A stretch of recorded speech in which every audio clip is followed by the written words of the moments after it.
The word jihad is mentioned in the Quran about 41 times.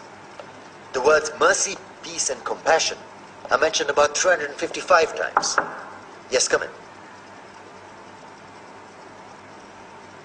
Come on in, Riaz. Sit down, please. Contrary to popular belief in most Western cultures, Islam is a religion that preaches peace and tolerance. Yes, Patricia.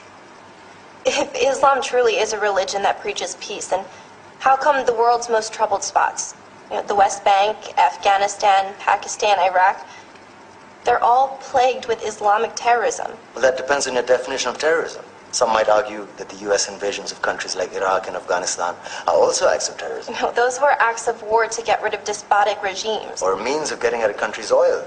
Conspiracy theories. Well, may I? Yes, please. Go ahead, Riaz. Mr. Khan is right. I mean, if we're talking about terrorists, the world's biggest terrorists are the white superpowers. Come on now. No, really, stop and think about it. Explain 9/11. Okay.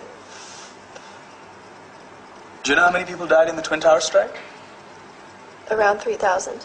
And do you have any idea how many people died in the bombing of Afghanistan? Take a wild guess. More than 15,000 people died.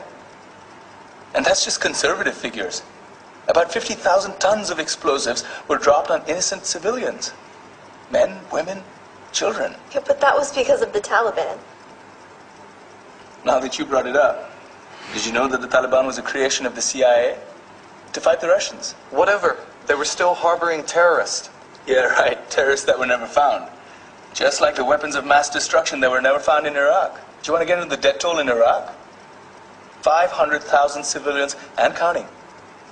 And what do Britain and America say when they don't find these weapons? It's simple. They just say sorry.